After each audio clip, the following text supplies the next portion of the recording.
Então, pessoal, boa tarde, oficialmente agora, né? Vamos fazer a nossa sessão tirar dúvidas sobre interações gênicas e sobre montagem e análise de heredogramas, tá? Pelo nosso formulário, eu tenho 6 dúvidas, tá certo? Duas delas estão relacionadas ao slide 9. Peraí, deixa eu abrir aqui o nosso PowerPoint eu acho que é de interação gênica. Vamos lá. Aula de interações gênicas, está aqui. Pronto. Esse negócio é complicadinho mesmo. Vamos lá. Aqui, pessoal, as dúvidas são relativas ao processo de como funciona o surgimento de haplosuficiência e haploinsuficiência, né? Então tá bom, vamos lá. Pessoal, isso aqui é o seguinte, ó. Não sei, acho que vocês nunca devem ter parado para pensar. Eu, pelo menos, demorei bastante para ter um dia essa dúvida, né? Que é o seguinte: a gente vive falando sobre genes dominantes, sobre genes recessivos, e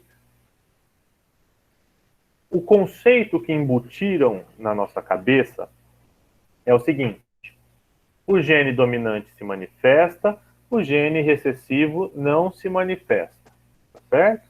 E aí, isso é uma coisa que fica arraigada na nossa cabeça e a gente acredita e nunca, pelo menos eu demorei muito tempo para um dia me questionar de como é que ocorre a relação de dominância e recessividade entre dois alelos de um mesmo gene, tá certo? Porque se eu estou trabalhando no sistema genético do organismo, tudo vai funcionar mais ou menos da mesma maneira. A gente tem um promotor gênico, a gente vai ter todo um complexo de proteínas, a RNA polimerase que vai se ligar ali, vai transcrever o meu gene para RNA mensageiro, vai ter os processos de splicing, retirada de introns e tudo mais, amadurecimento do RNA mensageiro. Esse RNA mensageiro vai migrar para o citoplasma e lá ele vai ser traduzido, tá certo? Em uma proteína. Só que isso acontece nas duas cópias do cromossomo, tá certo? Tanto na cópia que vai ter o meu alelo dominante, quanto na cópia que vai ter o meu alelo recessivo. Então, veja, de uma maneira geral, não tem molecularmente o porquê você falar assim, porque por muito tempo, eu acho que, e até uma coisa comum que se passa na cabeça da maioria das pessoas, é que o gene do alelo recessivo, ele não se expressa. Isso não é verdade, tá certo? Muitas das vezes ele se expressa.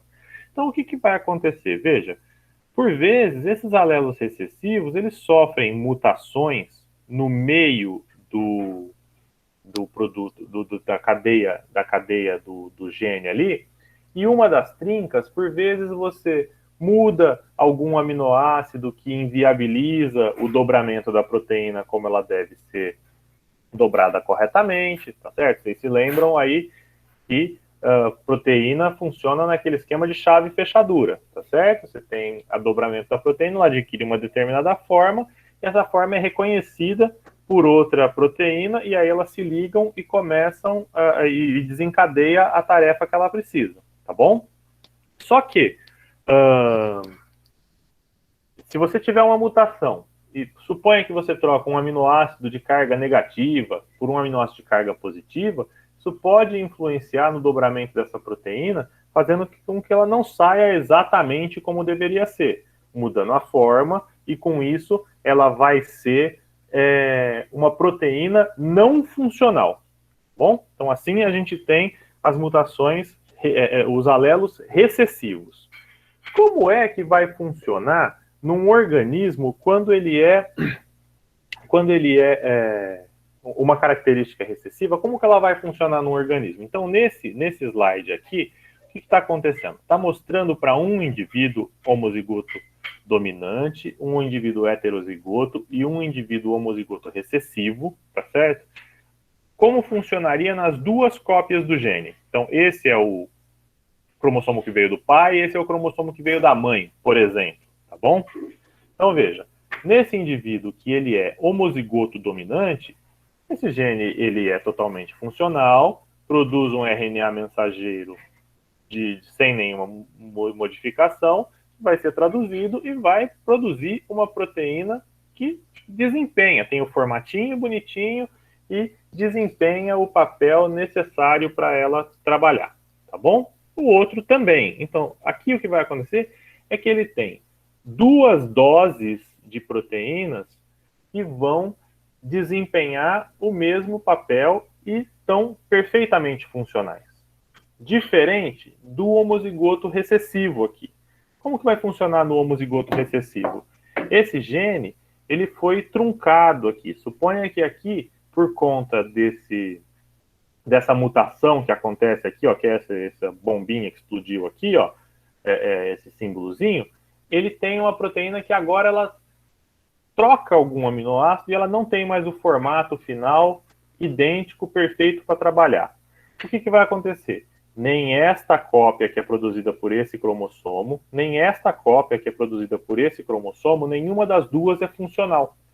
Então, você pode ter o receptor para fazer aquilo funcionar, mas você não tem a chave que liga aquele mecanismo e desencadeia aquela cascata gênica, tá certo? Então, este indivíduo aqui com esse genoma, o que vai acontecer é que ele não tem uma proteína para desencadear. Agora, o que eu estou chamando de haplosuficiente? Porque esse está fácil de entender e esse está fácil de entender, tá certo? Aqui as proteínas são funcionais, aqui as proteínas não são funcionais. No meu indivíduo heterozigoto, como que isso vai funcionar? Veja, um dos cromossomos, esse aqui, ele produz uma proteína que é funcional e o outro produz uma que não é funcional. Agora, veja, várias das nossas características, elas funcionam muito bem só com metade da quantidade de proteínas funcionais aqui. Então, o desempenho deste tipo e deste tipo, com metade da carga, ele é igual. E aí a característica continua a aparecer. Então, vamos supor, pega aí um exemplo, o nosso exemplo que a gente discutiu na aula passada, o albinismo, tá certo? Você vai ter esse aqui, duas doses de uma enzima que vai trabalhar na cascata gênica da produção de melanina, e aqui, ó, você vai ter só metade da dose, porque a outra é não funcional, tá certo? Mas mesmo essa metade da dose dá conta do recado. Então, a cascata gênica de produção da melanina, ela continua acontecendo e por isso indivíduos heterozigotos que têm uma cópia funcional do gene e outra não funcional, eles continuam tendo o fenótipo do homozigoto dominante, embora genotipicamente e molecularmente dentro das células você tenha os dois tipos de proteína, tá certo? Então, quando eu estou te dizendo que ele é haplosuficiente, eu estou te dizendo que metade da dose produzida aqui, então esse é diplo aqui, né, e o haplosuficiente, essa metade já dá conta do recado e a gente não precisa se preocupar, o organismo não precisa fazer nenhum ajuste para isso, tá bem? Agora, quando a gente vai trabalhar com os mecanismos de mutações dominantes, veja, o que vai acontecer? A gente pode trabalhar, desculpa, peraí, eu perdi o slide aqui, vamos lá. A gente pode trabalhar nesse mesmo esqueminha, né, do haplosuficiente, só que pensando aí na parte das mutações dominantes, o que aconteceria? Veja, eu tenho esta função aqui. Essas proteínas, elas são funcionais, tá bem? As duas estão desempenhando o seu papel. Agora, o que vai acontecer? Eventualmente, eu posso ter uma mutação que transforme esse meu gene aqui em que ele vai produzir uma proteína não funcional, tá certo? Só que esta meia carga aqui não é suficiente. A quantidade de produto gênico que é produzida por uma única cópia desse gene, ela não é suficiente para desenvolver aquele fenótipo final que nós estamos esperando, tá certo? Então, nesse caso, um indivíduo heterozigoto para mutação aqui, ou seja, com um gene normal e um gene mutado, ele tem o fenótipo do indivíduo que tem os dois genes mutados, tá certo? Então, aí a gente vai ter que este seria o nosso recessivo, certo? No caso de haploinsuficiência, e este o heterozigoto e esse o dominante, porque a mutação dominante produziu um produto gênico não funcional e ele inviabilizou a produção do fenótipo final, como se fosse esse camarada aqui, tá certo? Um segundo mecanismo que a gente vai ter é o mecanismo dos dominantes negativos. Como é que vai funcionar essa parte dos mecanismos dos dominantes negativos? Vira e mexe, a gente tem uma série de proteínas que não funcionam como um único produto gênico, tá certo? Por vezes elas são dímeros, são trímeros, são tetrâmeros. No caso desse exemplo aqui, ó, você vai ter um dominante negativo que é uma proteína que funciona como um dímero, um homodímero, tá vendo? Duas cópias iguais da mesma proteína, tá? Agora, a gente tem trímeros, tetrâmeros compostos, tá certo? Isso vai variar, mas o funcionamento é mais ou menos o mesmo. Para o organismo ter a funcionalidade dessa proteína, ela tem que ter esse formato, tá certo? Esse formato retinho. Suponha que algum dos mutantes ele perca, por conta de trocar algum aminoácido ou alguma coisa assim, você perca essa forma retinha e tenha esse formatinho aqui curvo, né? Como se fosse um sorriso aqui, tá certo? Com duas cópias dessa proteína curva, lembra, proteína funciona no modelo chave-fechadura. O que encaixa, onde encaixa o retinho, não encaixa essa coisa torta aqui. Então, ele não é funcional. Então, o que tem as duas cópias mutadas, ele não é funcional. E o heterozigoto, neste nosso caso aqui, o que vai acontecer? Ele até produz uma cópia que ela é direitinho, ela era para ter este formato no formato final.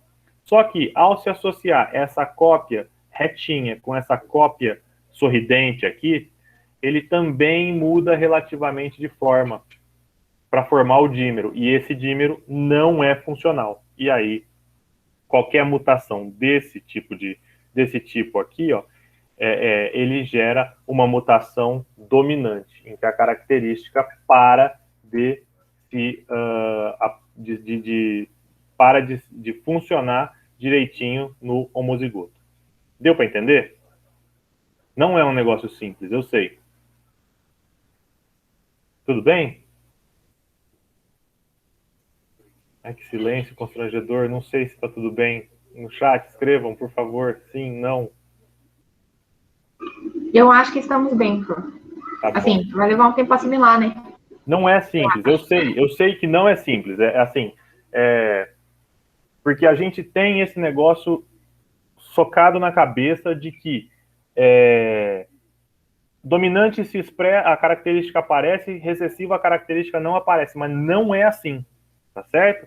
Assim como a gente tem uma coisa que também vem por associação, que não é verdade, quando a gente pensa, por exemplo, que que características dominantes são boas e características recessivas são ruins, certo? E o que também não é verdade, né? É só que a gente faz essa associação, talvez pelos nomes que são utilizados, de dominante e recessivo, remete a uma coisa melhor que a outra, mas não é assim que funciona, tá bom? Beleza, então vamos para a segunda dúvida aqui. O que é série alélica? Tudo bem, pessoal, é o seguinte, ó. Até agora, nos casos que a gente tem conversado aqui, a gente está falando quando a gente está falando de um único gene, de um único locus gênico, a gente está falando de dois alelos diferentes presentes nesse locus, tá certo? Então, por exemplo, pense aí na parte quando a gente fala da ervilha, o que a gente tem lá? Ervilha amarela, um gene que vai dar ervilha amarela, um gene que vai dar ervilha verde, um gene que vai dar ervilha lisa, um alelo que vai dar ervilha lisa e um alelo rugosa no outro locus. Um alelo para amarela, um alelo para verde no outro locus. Um alelo para flor terminal, um alelo para flor axial, tá certo? Então, no modelo mais simples que a gente vai ter, a gente trabalha com dois alelos em um locus. Só que a vida real ela é muito mais complexa que isso. Quando você pega um organismo, você tem vários alelos dentro de um mesmo locus. Tá certo? Então, veja. Vou dar um exemplo muito, muito prático, que a gente lida com ele desde sempre, desde o momento em que a gente começou a entender um pouquinho de qualquer coisa, que é a série alélica que determina o seu tipo sanguíneo, tá certo? Então, veja, no tipo sanguíneo, a gente já está começando a trabalhar com uma série alélica, porque nós já estamos trabalhando com 3 variações diferentes dentro de um mesmo gene, tá certo? Você vai ter o gene que vai te dar o tipo O, o tipo A e o tipo B, tá bem? Só que, repara que entre essas 3 cópias aqui, levemente diferentes do mesmo gene, ou seja, esses 3 alelos que a gente tem, eu vou ter entre eles relações de dominância que também são diferentes, tá certo? Então veja, se eu pegar o IA e o IB, e eu tiver um indivíduo que é IA e B, que tipo sanguíneo que ele é? Ele vai ser do tipo AB.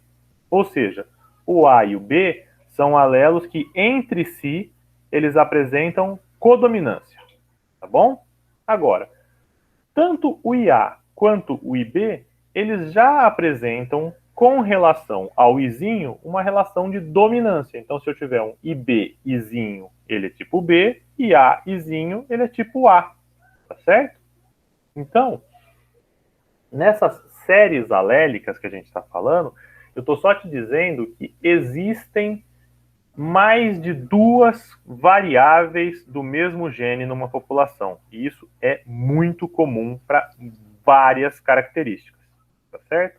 E que, a depender de como os genes estão ali, a relação de dominância e recessividade entre eles funciona de uma maneira A, ou de uma maneira B, ou de uma maneira C, tá bom? Isso é uma série alélica. É só para mostrar que as coisas são mais complexas do que azão, azinho, e é assim que funciona tudo, tá? Se a gente fosse pensar numa série alélica, eu poderia, já que eu não tenho aí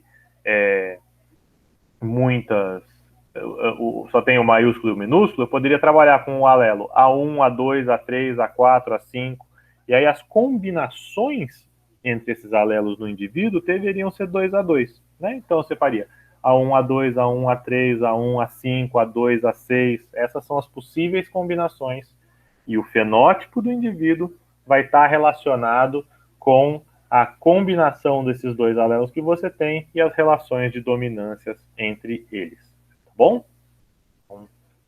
É mais ou menos assim. E é o que é o tal exemplo lá na aula, que é o dos coelhos, né? Da cor chinchila, cor Himalaia, cor isso, cor aquilo, outro. Então, é assim que vai funcionar, tá? Tem mais uma dúvida do slide 9, eu acho que deu para entender. Tem uma pergunta aqui. Essa pessoa está preocupada com a prova. Ó, professor, você vai cobrar o cálculo do Q quadrado no gráfico? Ó, pessoal, veja. Eu não vou cobrar o Q quadrado na prova. Por quê? O Q quadrado, eu quis botar essa explicação para vocês, porque assim, quando a gente está trabalhando na biologia, a gente não está trabalhando com uma ciência exata, tá certo? Veja lá na aula de segunda lei de Mendel as proporções do Mendel. A proporção teórica era 3:1, mas a proporção da vida real não era, tá certo? O que dava lá? Dava 3,25 para 1, 2 pontos, sabe? Por que isso acontece? Por milhares de motivos. Porque alguns indivíduos de determinada classe morreram ao longo do desenvolvimento por outras características que não essa daqui, porque alguns indivíduos não foram fecundados da maneira como deveriam, ou sabe-se lá. Então, algumas variações ao acaso, elas podem acontecer. Isso é uma coisa muito normal, né? Pega lá, vamos pegar, outro dia a gente estava conversando aqui do exemplo de alguém que tiver 10 filhos, probabilisticamente o mais provável é que ele tivesse 10 crianças do sexo masculino, 10 crianças do sexo feminino, tá certo? Mas, se eu tiver 4 e 6, não tá tão fora, tá certo? O que seria muito fora? 10 e 0, 9 e 1. Mas existe uma probabilidade disso acontecer?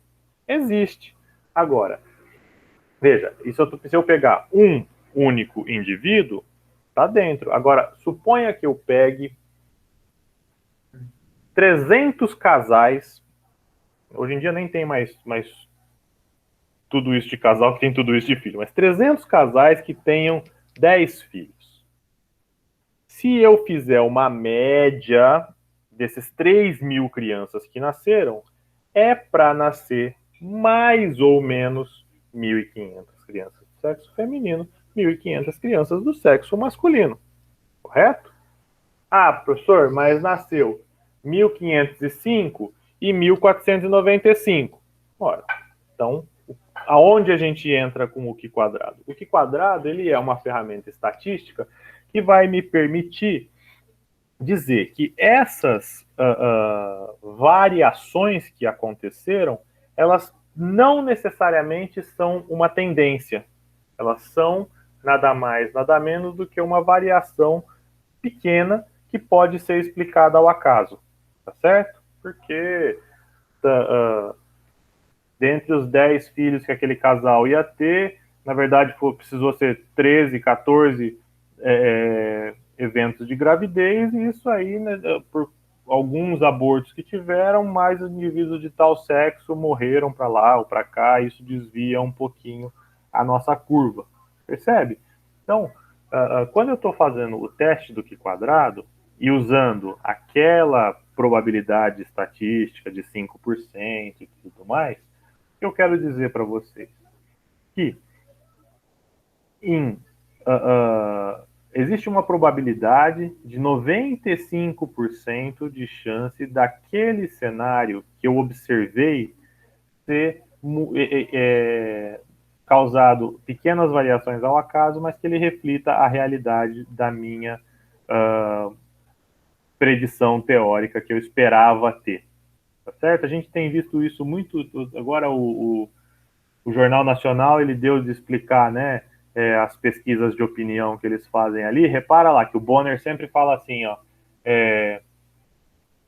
a pesquisa foi realizada nos dias 5 e 6 de julho e contou com 3.000 pessoas entrevistadas em tantas cidades. O resultado apresentado aqui reflete em 95% as chances de que esse resultado reflita a realidade, com uma variação de 2 pontos para cima, para mais ou para menos. Tá certo? Então, esse é um cálculo estatístico. O Q quadrado serve só para mostrar que, por mais que eu espere exatamente um 3:1, eu acho que... Olha, quando eu estava na graduação, há muitos anos atrás, vocês não eram nem nascidas ainda, o meu orientador de doutorado, o professor Leonel, ele dava genética na graduação lá na USP de Ribeirão Preto, quando eu estava na graduação. Isso foi faz tempo já, foi em 2001, faz 20 anos já. O que é que ele tinha? Ele tinha umas espigas de milho com algumas características, e essas espigas ele fazia o seguinte, ele dava uma aula prática, ele fazia a gente contar na espiga quantos grãos eram de cada característica, a gente fazia as proporções e depois ele explicava, obviamente, o mecanismo genético que determinava as características, mas a gente tinha que contar ali e ver se aquilo estava dentro das proporções de Mendel. Aí, quando ele foi, tadinho, quando ele aposentou, ele foi para Mossoró, foi trabalhar em outra universidade. Quando ele voltou, um monte de caruncho tinha comido todos os grãos de milho dele, senão eu tinha herdado essas espigas para a gente fazer as aulas práticas, mas aí não dava mais para fazer. Mas era isso. Então, assim, quando a gente contava aquelas proporções dos grãos de milho na espiga, o que acontecia era isso, sempre dava lá 3,12 para 1, 3,47 para 1, né?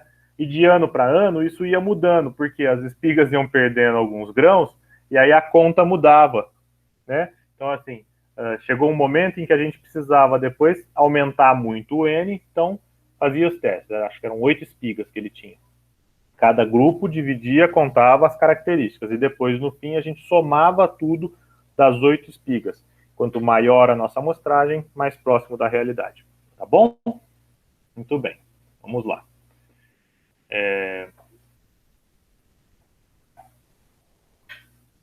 As características ligadas ao sexo fazem parte das pleiotropias? Se não, o que é pleiotropia? Eu não sei se eu entendi a pergunta muito bem. Ó, vamos lá. Quando a gente está falando de pleiotropia, eu estou falando de uma característica e o fato de você ter ela influencia outras características, tá certo? Essas heranças que são ligadas ao sexo,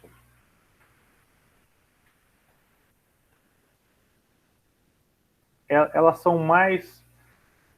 Eu não diria que isso é uma pleiotropia, mas elas estão relacionadas com o ambiente, pensando como se fosse o organismo, né, em que esse gene está se expressando.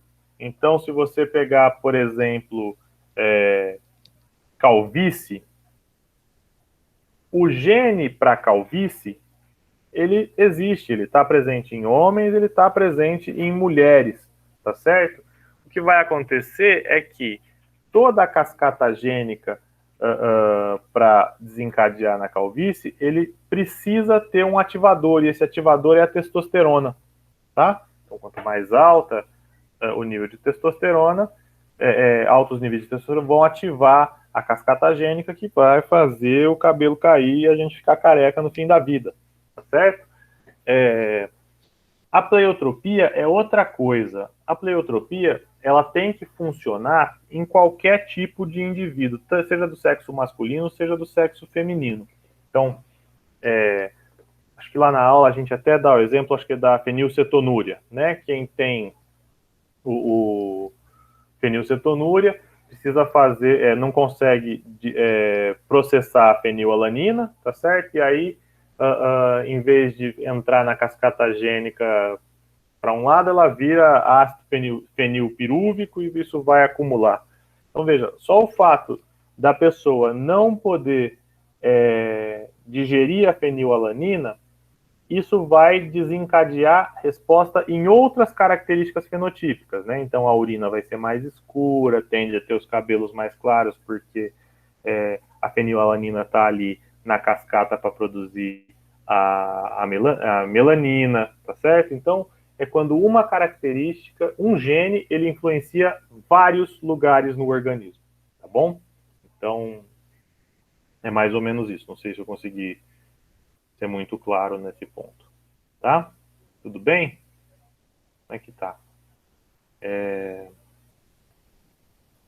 Bom, pessoal, de dúvidas aqui do formulário, acabou. Tinha 3 delas que eram relacionadas com haplosuficiência e haploinsuficiência. Essa parte eu sei que é mais chatinha mesmo, né? Vocês têm mais alguma dúvida?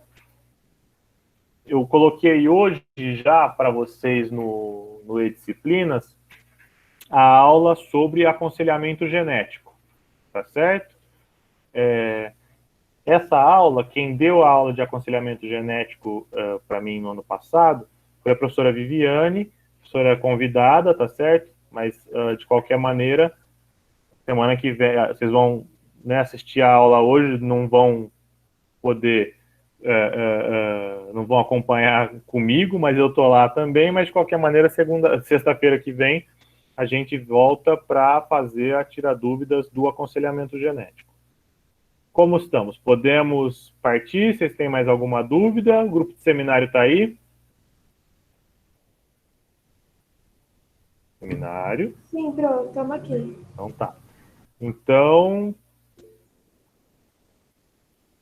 efeito Bombaim. Sim, vamos lá. Deixa eu achar aqui. O efeito Bombaim é um negócio legal. Ó, como é que funciona? Deixa eu achar ele aqui. O efeito Bombaim é um tipo de pleiotropia. Aqui, uma epistasia, desculpa. O que é que vai acontecer? Vamos lá. Ó, deixa eu compartilhar esse slide aqui com vocês.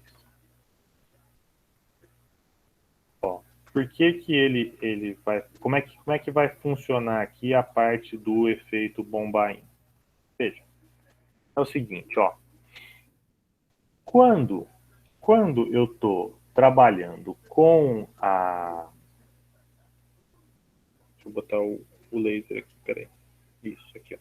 Quando eu estou trabalhando com a determinação do fenótipo do tipo sanguíneo aqui, isso acontece, e isso é uma coisa muito comum, tá? É muito raro você pegar assim, um gene que dá uma característica. Quase tudo vai entrar aí numa cascata gênica, tá certo? Então, aqui é um exemplo claro de uma dessas cascatas gênicas. O composto que vai ser... como que vai funcionar aqui a parte do tipo sanguíneo, tá certo? Você tem uma proteína que está ali na membrana plasmática das hemácias, tá certo? E em cima dessa proteína, você vai colocar um açúcar, tá? Os indivíduos que são do tipo A têm um açúcar do tipo A, os indivíduos do tipo B têm um açúcar que a gente vai chamar de B, e os indivíduos do tipo O não têm nenhum açúcar, tá bem? Só que, para o seu organismo conseguir colocar esses açúcares aqui, neste composto que ele está chamando de composto H, você precisa ter a adição de um anel de carbono aqui, ó, de um anel aromático aqui, tá certo? Se não, de novo, vai funcionar no chave de fechadura, tá certo? Se eu não tenho esses 2 anéis presentes aqui, eu jamais vou conseguir... A enzima que coloca o açúcar A ou B aqui, ela não vai conseguir se ligar nesse composto e, portanto, ela não vai adicionar o açúcar aqui nesse último hexágono aqui, tá certo? Então, vamos lá. Só que o que vai acontecer? Para você colocar esse pedacinho aqui, ó, verdinho, na nossa enzima, você tem um gene que faz isso, tá bem? Então, se ele for dominante ou heterozigoto, o que vai acontecer? o produto gênico deste gene aqui vai colocar o intermediário verde, esse composto verdinho, neste composto intermediário aqui, tá certo? E existindo essa dupla formação, você consegue colocar os açúcares terminais. E aí você vai ter o A, o B ou o O, que é sem açúcar nenhum, tá certo?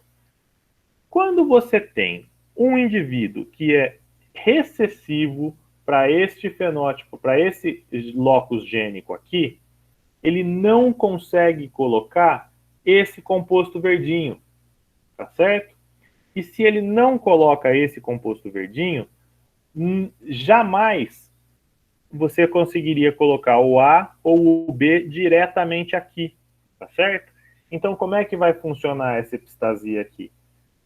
Tanto faz se você é A ou B.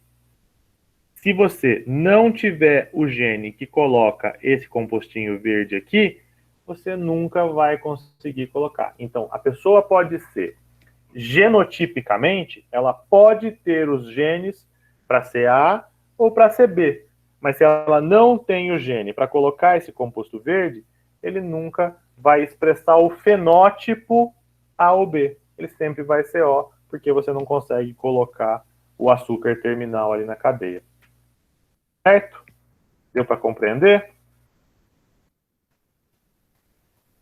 Sim? Tá bom. Beleza. Então, de nada, imagina. Vamos fazer o seguinte. Eu vou parar nossa gravação, então.